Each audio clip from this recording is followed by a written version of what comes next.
Welcome back to the Fellowship of Fiction. I'm Jaron. I'm Bo. I'm Jax. I'm Jacob. And today we are going to be talking about the Tolkien universe of Lord of the Rings. Thanks for watching the last episode, our first episode about Star Wars. We appreciate all the likes, follows, downloads. So thank you. Yeah, today we'll kind of be following the same format. Kind of our favorite heroes, themes, quotes from Lord of the Rings and The Hobbit. And welcome to Middle Earth.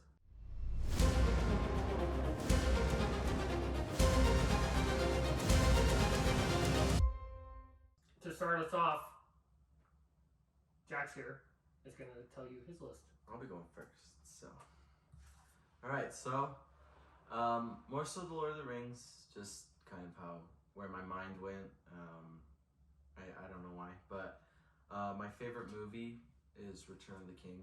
I think it's a pretty fan favorite film, but I just like Return of the King. I think it just gives such a good conclusion to the trilogy that I just feel like it really just is like all what Middle Earth is about. My favorite hero is Gandalf. Gandalf is the best. It's a solid choice. I think a lot of us can say Gandalf is our Yeah. favorite. I have him down as one of my Or favorite. up there, like very. Oh yeah. I don't know. Yeah, and you could argue like Samwise, but like Gandalf is just above Samwise and Aragorn for me. That popped his mind. Yeah, I like Gandalf. He just is cool. Like not some cheap conjurer tricks. That's deep. Uh, I understood that reference. Understood that reference. Whoa. We can do this all day. right. So, and then my favorite villain is, you could easily say Sauron, but it's just like he's the given. So I like Saruman because Christopher Lee has played the Pawn in the early 2000s because he played Count Dooku, and then he played Saruman, or both of them basically at the same time, and he's just got like this like. It's just like, it's kind of sad. It's just like he was a pawn for both of them. And I mean, there's, what is there not to like about his acting? I mean, it's Christopher Lee. He's a great actor. My favorite quote is, I will not say, do not weep, for not all tears are an evil. And I really like that quote just because, I don't know, Gandalf's like, you can cry. You can show your feelings, like, it's like, you're gonna miss me, like, it's fine, like, we're going away, like, Bilbo's going away, eventually Frodo goes with them, so, I think it really just shows the connection between Gandalf, Frodo, and, Gandalf and the Hobbits, and I really like that connection, and it, like, deepens the feel of the Fellowship, because, like, majority of the Fellowship was hobbits. Like, I've never thought about that, but there are 4 hobbits and there are 9 people, so 9 people all in the Fellowship, and so that only leaves like 5 people not hobbits, and they're all different. So like the majority meaning like the majority of one race. Yeah. Mm-hmm. Yeah. That goes in line with like what my favorite quote is actually. Yeah. But we'll get into that. And we were all like racking our brains to find a theme, like our favorite music theme, but I was like, I can't like choose just one. I did, and it's actually from The Hobbit, and it's Misty Mountains. It's a good one. I remember seeing that in theaters and hearing the deep voices, and I was like, oh my gosh, like, It's a good one. so good. And Bilbo's just there, and he's just pondering his journey, and he sets off all of these events just because of that one decision to go on an adventure. That's my list. That's what I like about this pillar. None of us have actually saw the movies in theaters when they came out, did they? Like the Lord of the Rings. Yeah. The Hobbit, yes. Yeah. Hobbit, I saw yeah. Hobbit, yeah. But like, when the Lord of the Rings came out, none of us. That's kind of sad. We saw The Hobbit on Christmas Day. It was one of our Christmas movies. And that was actually my introduction to like Middle Earth. Was the first Hobbit movie, and I was like, why have I been holding out on watching The Lord of the Rings for so long? This is amazing. A lot of people may not like the Hobbit movie, but like that was just so magical to me watching that for the first time. I didn't get it until about like a couple of years ago. I was like, this is cool. I like it, and usually I like the fantasy a lot more. I said that in our first intro episode, but like my friend was like, look, we should do a Lord of the Rings and Hobbit movie marathon, and I was like, yeah, that sounds fun. Like, okay, just like an excuse to sleep over somewhere, basically. But I watched them and I was like, oh my gosh, like these are amazing. Like, and then they were like, let's watch The Lord of the Rings to get it out of the way because The Lord of the Rings is boring compared to The Hobbit. And I was like, you shut your mouth. Because those movies are amazing. And we're going to go in chronological order. Extended editions only. And then, yeah, I bought the books. And I've yet to read them. I've read most of the Fellowship of the Ring. I just need to carry on. That's a hard one to get through. As much as I love Lord of the Rings, Fellowship is hard to get through. I've heard that. There's so much detail throughout the book. It's kind of hard to pay attention through parts of it. And bring it all in, take it all in, because there's just so much. Yeah. And I mean, that's how we started with anything, right? Any one of our pillars of fiction is you get introduced to it by some small means, and then you slowly learn more about it. Like, I haven't read any of the Lord of the Rings. I've read The Hobbit once, but I love The Hobbit, and like I've been meaning to reread it. I've just been busy, but you know, going back to us watching the movies first, or the Hobbit movies, for me, I think that plays a big part into who my favorite character is, and my favorite hero in all of Lord of the Rings is Bilbo Baggins. I just love how he's just this mild-mannered, like, nobody, but when given the opportunity, he became such an important part in the mythology of Middle-earth, and set all these big events in motion just by deciding, like what Jack said, to go on this adventure where he didn't even have a promise of reward. He did it for the thrill, which is kind of like what we're doing with the Fellowship of Fiction podcast. Yeah. Well, to add on to that, I don't think anyone has it down for their quote, but Galadriel says, it's like along the lines of, no matter how small, a person can change the course of events of the future. And I think Tolkien is he just created something so beautiful about human life and like the lessons taught through that. Sorry, I'll let you finish in a second, but it's cool to think of all the people or all the creatures he could have focused on. He decided a hobbit, like a small person, pretty much, that doesn't like to do anything really. People who are literally looked down upon, like they're just shorter than everybody. But going back to what that quote was with Lady Galadriel, but you know, like no matter how small a person, what was it? Like the small people, you know, like they're the ones that make the biggest difference, or they set the motions. Yeah. And you know, it goes back to like again watching The Hobbit, the riddles in the dark scene with Bilbo and Gollum when he first meets Gollum and then gets a hold of the ring. Like that's one of my favorite scenes in all of 6 of the movies. And Gollum is actually one of my favorite characters, meaning like the anti-hero or the antagonist. Just because I mentioned in the first episode about Star Wars, I love the duality of like Darth Vader or like Gollum. He's got the two sides. One's good, one's evil. One is corrupted by the ring, and the other one, the mild-mannered little river folk that Smeagol was. But going past that a little bit further, another one of my favorite characters, like villain-wise, is Azog the Defiler. I just think he's so cool, and like seeing him on the big screen is like the first like big bad from any of Tolkien's universe. Like I know that he's not in the book hardly at all for The Hobbit, but like just seeing that character on the big screen was so cool. And I don't know, I like him. He's a bad A. But, Sorry, I found the quote. It's even the smallest person can change the course of the future. See, and Gollum took the ring and just hid underground for all those years. 500 years. Yeah, but okay, just to continue like with the flow, I think my favorite movie, like even though I saw the Hobbit and Unexpected Journey first, Fellowship of the Ring is probably my favorite movie.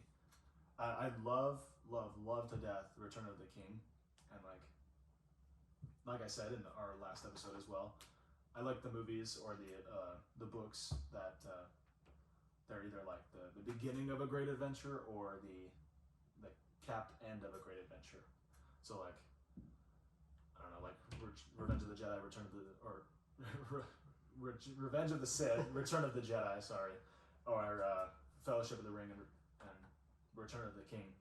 But Fellowship specifically because I just love the it's just such a good movie, and it's probably, I don't know if any of you chose that one as your favorite, but I just love the adventure aspect of it. The other ones are more like action and drama focused, but this one's just straight adventure. I think Fellowship, in terms of movie wise, is one of the best adaptations from like book to film, because it's just there's so much detail and things to pick up from the book, and it feels the same way in the movie. Like they're introducing everything, introducing like the who, what, when, and all that, and it's a great movie. And like the prologue is like just telling the story of like what was going on in Middle Earth before everything, and I mean like it's a great introduction for anybody. Like it's literally just showing you and telling you what has gone down and what will happen in the future without spoiling anything, obviously. I think it also just creates like a want to go and be in Middle Earth. Like you're watching them like go through this journey, and you're like, oh my gosh, I just want to be with them, like going through snow and the forest and stuff like that, and just like seeing the way that they handle themselves. You're just like, I want that. Like I just want to go to New Zealand and just trek. And I think it does a really great job of like showing that. We'll get to go to Hobbiton one of these days down in New Zealand. Film a podcast there. That'd be cool. That'd be so cool. That'd be awesome. Themes, I think one of my favorite themes is pretty much anything with the wraiths, like the ring wraiths. I just think the music and the singing is just so cool, like the lower voices, and specifically with when the ring wraiths are on the backs of the fell beasts, because then you hear like the screeching of the fell beasts along with their music, and I just think it's so cool. That and again going back to Azog, his music, his theme, the Defiler, it's so cool. And like but like songs, I think that the Last Goodbye from the Battle of the Five Armies at the very end is my favorite of the Lord of the Rings songs, just because it's that end of the journey. You know, like we don't know or I guess we do now with the show for Amazon, but like that was the last time anybody knew anything, or whether or not we were going to return back to Middle Earth or not. So it's kind of like a bittersweet moment, you know. So I just thought that was really cool. And then my favorite quote is actually a quote by Gandalf. That's why I fiddled with him. And he says in The Hobbit, I believe, Saruman believes it is only great power that can hold evil in check, but that is not what I have found. I found it is the small everyday deeds of ordinary folk that keep the darkness at bay, small acts of kindness and love. That's a great quote. That's actually my quote as well. Sorry. It's okay, I have a backup one, but Okay. that one's a powerful one in many ways. Just how people think it takes a great big deed to hold something as evil as like Sauron back, but it doesn't. It's just small and simple. Just doing something nice for somebody else keeps mean actions away. If you could put that quote into one person, it would be Bilbo. Because as much as Bilbo doesn't want to leave his home to go on this journey, he knows that it's for the right reasons. Because this company of dwarves shows up and they don't have their home. Their home was taken from them, and he's like, I have my home, you guys don't. I'll do anything I can to help you.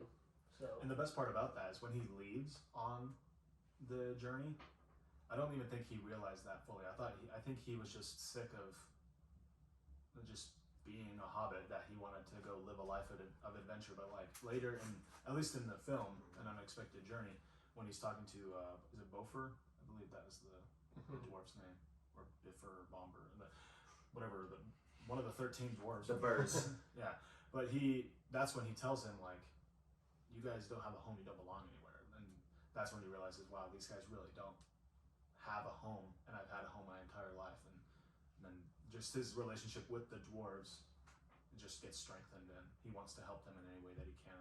I think also his move from material possession, because especially in the book, because I've read part of The Hobbit, he's just like starts as this like, I'm just gonna keep all my stuff to me, and like, and nobody can, like, I will pass it down to my inheritance, but like other than that, nobody, like, it's my stuff. And so it's this change that we see with him that's just like, I'm gonna do this, and I'm just gonna stop caring.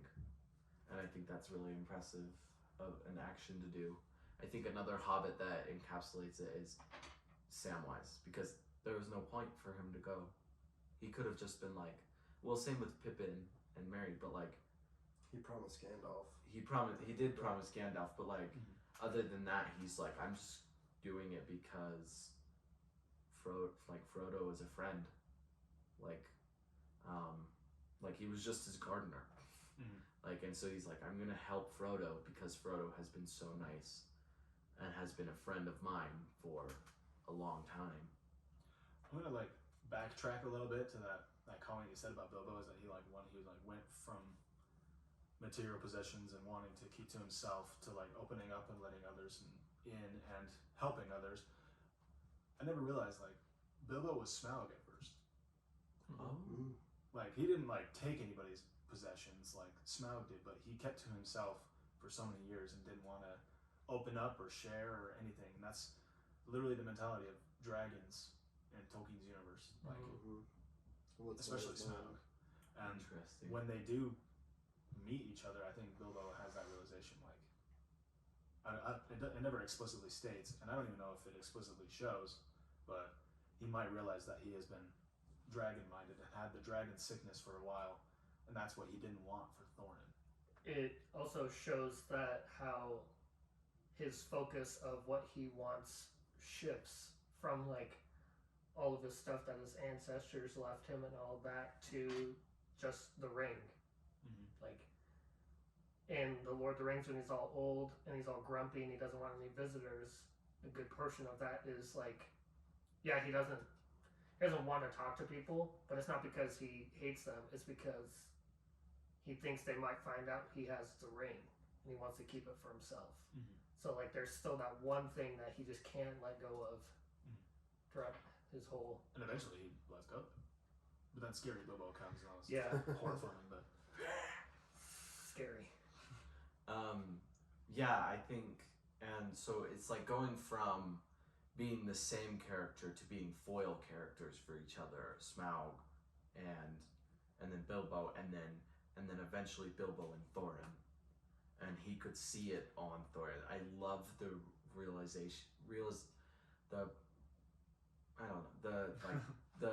him noticing that Thorin is like sick. There's just so many characters overlapping other characters. Layers. Yeah, literally. Books have layers. Lord of the Rings has layers. You could say that Bilbo and Smaug are so similar, but you can also say like Thorin and Bilbo, and then Thorin and Saruman, and then blank and blank. It just goes on and on forever. Oh my gosh, I just realized Smaug almost, or he's like, I'm tempted to let you take it because he knew that it would make him sick. As I guess I'm kind of the guy for Lord of the Rings. He's the guy. That's funny because Frodo's the guy in Spy Kids. Yeah, he is. What? I totally forgot about that. So narrowing down this list was extremely hard for me in terms of like favorite song, favorite quote, favorite good guy, or favorite protagonist, favorite antagonist. Yes.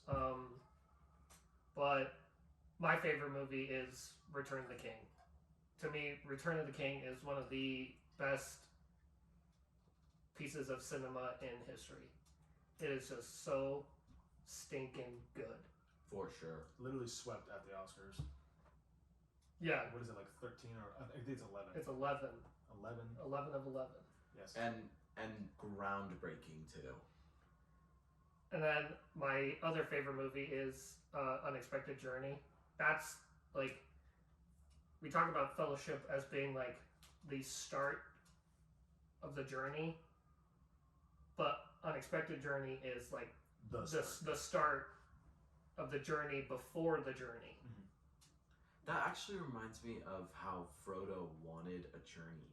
And he wanted so bad to be like Bilbo, and then he ends up getting a journey, but ultimately having a totally separate journey. Exactly. Bilbo didn't want to leave, but left, and arguably became a better person. Mm-hmm. And Frodo wanted to leave, and then literally he's like, I wish the ring never came to me, but like I know why it did.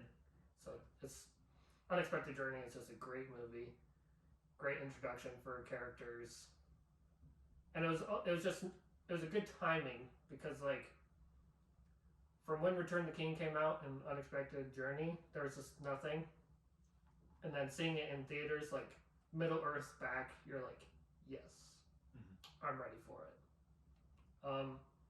My favorite protagonist, Aragorn, obviously. He is The king.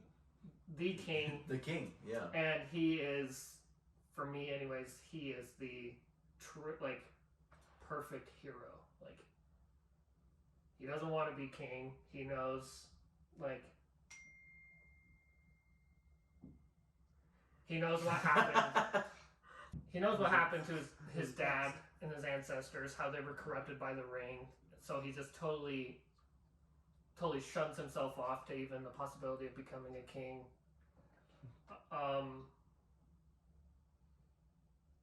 Yeah, he's just my favorite. Then my second is Bilbo. Bilbo's like, I feel like Bilbo's like the most realistic hero or protagonist in these movies. Because he's like, I feel like if we were all put in his situation, like in that situation, we'd all be like Bilbo. We'd be like, I don't want to go, but I will. Yeah, especially if it was like an actual thing. Like we always talk about like wanting to go away, and like that's what these books and movies that we're fans of are for. You know, like it's to get away from our reality. But if someone asked you, like literally, like a dwarf came up to your house and was like, "I'm gonna eat all your food, and you're gonna help me go kill a dragon," you're like, No, wrong, false. Yeah, cut to the Thor's like. Yeah. My favorite antagonist is Azog, the Defiler. He's just, you get that same presence as Darth Vader with Azog, I feel like. When Azog's on the screen and shows up, you're like, that's a bad dude. Like, he will mess you up. Mm-hmm. And then, obviously, Sauron. Sauron literally doesn't do anything in any of the movies. But, he swings his mace. In the prologue. Yeah, you're right. The very beginning of the first one. But, like, the fact that people are still so afraid, even of this tiny little golden circle of what it can do in the wrong hands. His presence. It's just... It's like Palpatine being sick, and it's just like the essence of evil. You know that Sauron is the essence of evil. Mm-hmm. He's just so sick. Plus he's like giant. Yeah, he's so like- I don't know how you're not intimidated. Yeah. Okay. I didn't say anything. My favorite quote is from Return of the King, and it's when they're about to march on the Black Gate, like as their final stand, and Aragorn says, "A day may come when the courage of men fails, but it is not this day." Just that whole speech is just so like makes me want to go get on a horse, grab a sword, and go fight some orcs. Like, gets me hyped every time. We talk about it's that perfect hero you were talking about. Yeah, like I have this guy is fake, but I would go follow this guy into battle. We talk about Optimus Prime with his speeches and Cap with his speeches, and then we also like it gets overlooked, but Aragorn's speech is just like totally just it just gets you up, and you're just like, I'm gonna do this. Perfect heroes give perfect speeches. Yeah. I'm gonna say right now, Aragorn, totally worthy to hold Mjolnir. Oh yeah. Like For sure. I believe it. oh, that'd be so cool. Samwise too. I believe it. This was probably the hardest part to figure out on my list, is what theme or song is my favorite. Because for me, the songs and music are what like makes the movie. Like, imagine watching like Azog or Smaug show up and like not having music, like not having this super deep and like it just wouldn't be the same. And it totally brings the emotion into it. And so one of my favorite ones is the Fellowship Reunited, and that's at the end of Return of the King at Aragorn's coronation, where Aragorn sings the song. Oh, that song's so good. And it's just so sick. And then my other favorite one is the Shire. You hear the Shire, and you're immediately just like, all's good. We're just chilling in Hobbiton, in our hobbit holes. Isn't that what we all want? Just to be having parties all the time and just like chilling. The life. I feel like the Shire, like the theme for the Hobbits, is almost akin to the Cantina band from Star Wars. Like you instantly recognize it. You're like, oh, this is from Lord of the Rings, or like, oh, this is from Star Wars.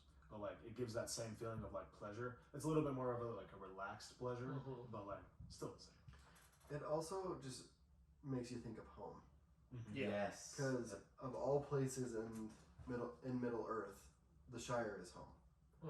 I mean, you feel that with Bilbo, you feel that with Frodo, you feel that with practically all the characters. I know, like, Aragorn and Legolas and Gimli aren't from the Shire, but when that theme comes on, it's home. For sure, and I think that signifies something deeper about comfort zones. You want to stay where you're comfortable. Like with Bilbo, he wanted to stay where he was comfortable, but then he made the choice.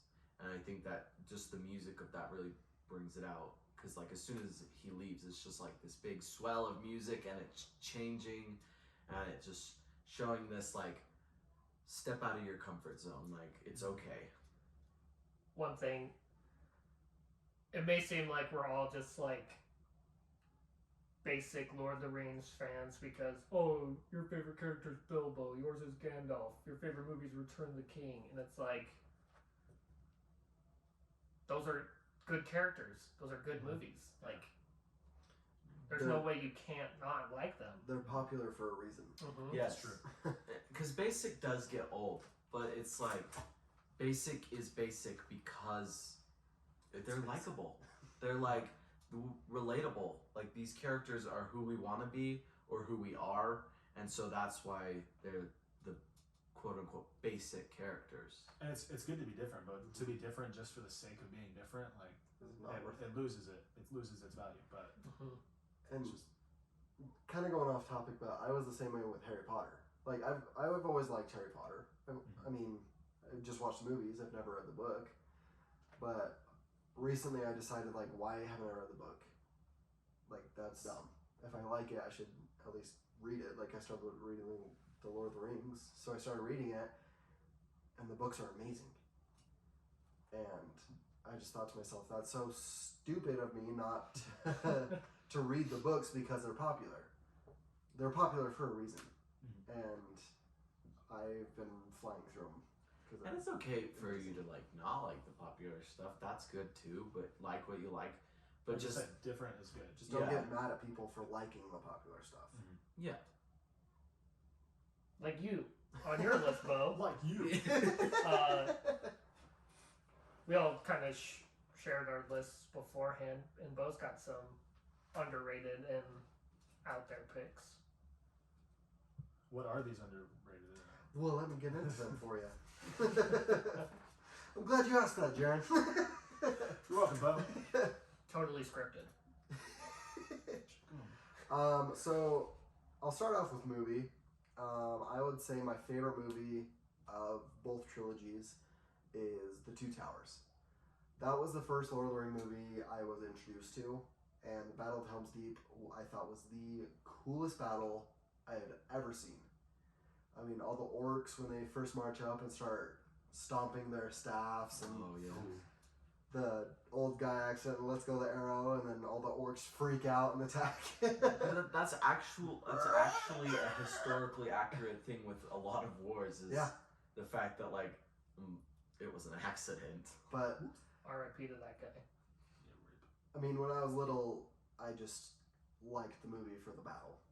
But like when I got older, I started watching it, and I watched it for the story, and the story, I think, in that movie is just amazing. I love watching Gandalf come back as Gandalf the White.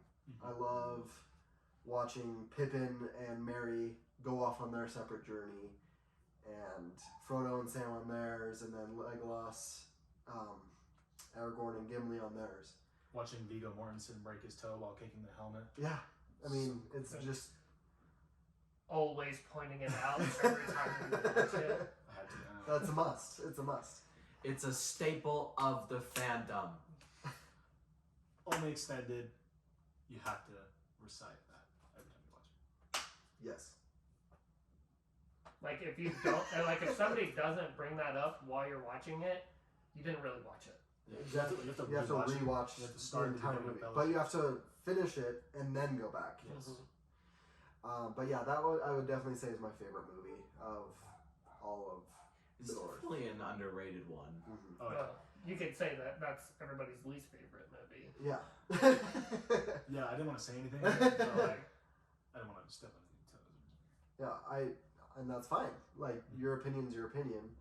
I just love that movie because of that connection I have with it as my first exposure to Lord of the Rings. But going along with underrated, my favorite hero is definitely Gandalf. I'm just kidding. He is up there. I was like, wait a second. Joking in the way that he's okay. underrated. Okay. Oh, okay. I thought you were saying like, just kidding, it's not Gandalf. I was like, all right. Gandalf is definitely, again, like we said earlier, is one of them. But I think King Theoden is my favorite hero. He's extremely underrated. I like his last speech right before they charge into the Battle of Gondor. So sick. Yeah.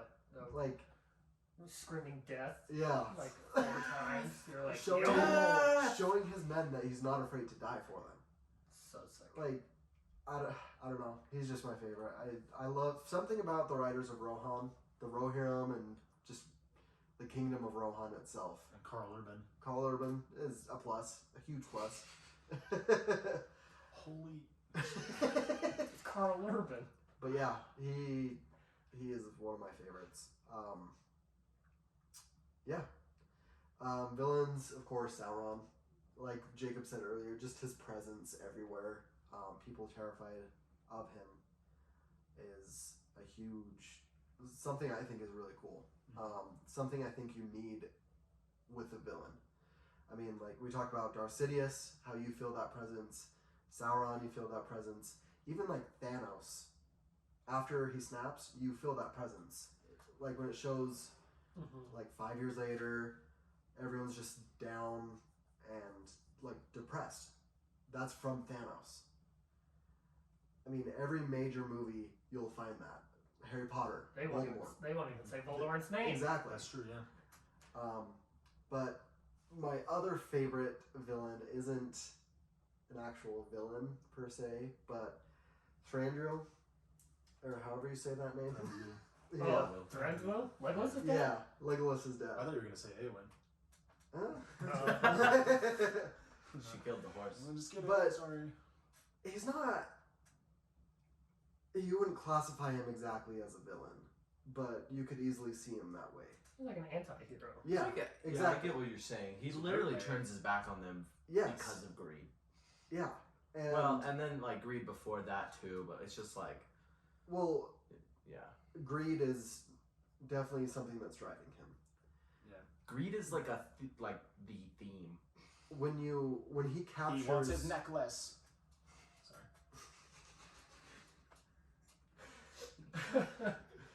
when he captures them in the Desolation of Smaug. I can't remember if they show this in the movie or not, but he tells Thorin that he will let him go if he promises him some of the treasure. Yeah. He wants his necklace. He says that. And Thorin straight up says no, so he won't let him go. Doesn't he tell him like, what is it? 1,000 years is the blink of an eye for an elf, Yeah, or something like that. yeah, And he's he like, can wait. he's like, I can wait. Can you? Yeah. Desolation of Smaug, another underrated movie. I was gonna put that on. That is a And- underrated movie. I don't even think anyone has the quote, but "I am fire" is Oh, like one of the coolest quotes of the Tolkien verse. But it makes more sense for Smaug to say it. Like, what? When somebody's like, "What's your favorite quote?" and or like, "What's your favorite quote from The Hobbit?" and it's like, "I am fire." They're like, Yeah, but like that's not it. you remember when you said the clips of different languages of Smaug saying it, oh yeah. and some of them sound super cool. Mhm. But like, I just think that's such an intimidating line. I felt that way when Smaug first came on screen. That's why I almost put Desolation of Smaug as my favorite. It's not even the entire movie. It's like the last 45 to 30 minutes. Don't even get me started on that. It's so funny because, like Jack said, it is a super, it's a really intimidating quote, but he doesn't say it to anyone. He says it to himself. He's just trying to pump himself up. Yeah. He's it's like, all right, come on. Just gonna like rain Let's go. fire down on Lake Town. He literally is fire. Yes. Because he right after that starts breathing fire. One of my favorite parts in that whole movie, are like the scene when he's chasing all the dwarves and Bilbo, is when he literally like bathes himself in his flame. Yeah. Like he doesn't get burned by it. Like he is fire. Like He's one of the coolest looking dragons to ever come on screen. Mhm. Cause like the way it just like billows up inside him, the flame, and you just like see this like orange flame like rising up in him. And I just think he's just one of the coolest looking dragons. yeah, suck it, Drogon. Just kidding. Drogon's also really cool, but I'm just saying, George R.R. Martin said that Smaug would beat the three dragons. Because Smaug is huge compared to the But dragon. he's also He's not small. tiny, he's not that He's much bigger. tiny compared to the dragons of the Tolkienverse. Ooh. He came from where Aragorn came from the north, like Aragorn. A fire drake from the north. We're getting sidetracked. Your favorite other thing? By the way? So I had, since Jaren stole my quote, Thief. I had a couple backups, so don't worry. One of them is from Legolas, where he says, I believe it's Legolas, but he says, "It is not the strength of the body, but the spirit of strength, or the strength of spirit." Sounds like something. Your favorite Legolas quote is not "They're taking the hobbits to Isengard." That one too. That's a strong. No. That is one of my favorite quotes for sure.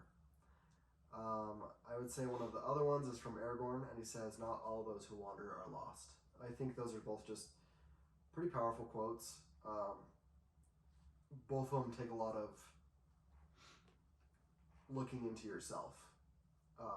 Like Legolas's, it makes you think, how strong is my spirit? How strong is my will? And then, of course, Aragorn's, those who are you think are just wandering through life aren't exactly lost. They're literally like encapsulates who Aragorn is. Yeah. Like he just doesn't want to be king at first, so he just wanders. Exactly. And another thing, relatable. We like these because they are relatable, and that is just so relatable. Like my strength of my actual body is like good, but like how is my will to do what I want to do and what I need to do? It's powerful stuff. Yeah. And then I'll finish with my theme. Going again with Rohan is the Riders of Rohan. I get chills every time that plays. It's so when good. they ride into battle, when they first go into Rohan, just so sick. It's so good. The Riders of Rohan are literally like Unstoppable. yeah, no, legit though. Yeah. Back to the horses, yes. The Battle It's of so Pelennor sick. Fields is so good because of them. It's when they show up, it's just you feel it. It's so cool. Yeah. I think I just when we watch it, I'm just like chills the entire time. Yeah. Just like the music and the story, it's just like When they show up at the end of the Battle of Helm's Deep Mm-hmm. with Gandalf and they come down the hill. It's Gandalf so and Carl sick. Urban. That Yeah. impossibly steep hill, but Yeah. It's It's fine. Gandalf's magic. and it shows how good they are at riding horses. True. well, they are like the horse riders. So yeah. Lords of the horses. The Two Towers really is super underrated because there's another scene in that movie where they're like getting ready beforehand, and Legolas in Elvis is literally like, all these people are gonna die, and then Aragorn's like, then I will die as one of them. In Elvis. Did I say Elvis? You said Elvis. In Elvish. Oh, there you go. Also, Treebeard All these people are giving gonna die. just super wise. Treebeard Yeah. is another sweet character. True. He is so cool. I love the practical effects of the Two Towers with when the Ents go and take Isengard and you see like the dam breaking. That's just such a cool, like the way that they do that with I'm pretty sure it's practical effects because it looks like miniature Oh models. yeah, cemented. Yeah, and so they like actually put the water in, and I think it looks really cool. Damn, it broke. We'll have to, guys, we gotta save some of our facts for when we do individual movie episodes. Yeah. Oh, Gosh. okay, fine. Oh, We're doing that? I do have to just add one of my other favorite heroes, Gimli. I love Gimli. It's so funny. I guess if we're adding characters, another favorite character of mine is Boromir. Boromir. Boromir, Underrated. Oh yeah. He's you don't not. have to say Boromir's name. Boymere? There we go. Boromir's not in it for very long, but what he does with like a Gandalf quote, what he does with the time that he has in the movie is so good. Because like, especially when you watch the extended cuts of all the movies, like they go, especially in Return of the King, they like go into like why Boromir went to Rivendell to meet with Elrond, and like Boromir's just trying to do the right thing, and unfortunately is corrupted, but ends up doing the right thing even after that. Yeah. And that's a good testament to people in general. Like, people mess up, Yeah. but we can overcome our fallacies and our wrongdoings and end up good in the end. So I think we can just say thank you to Tolkien. For sure. And I think with that, we're gonna wrap this episode up. Cut. Join us next time. Yep. Follow us on, I almost said Facebook, but we're not there yet. Instagram and Twitter. And YouTube. tell your friends. YouTube. Tell your Yes. friends. Subscribe to the YouTube channel. Yep. We're on Apple Podcasts, Amazon Music, Audible, Stitcher, Spotify. Yeah, we're on a lot of different things. So If you liked what you heard, leave a comment. Leave Yes. a rating. email us. What's our next pillar? I'll say. The next pillar we will be discussing is the comic book worlds of Marvel and DC, just because those are the ones that we know the most. But tune in next time for the Fellowship of Fiction. See ya. Yeah.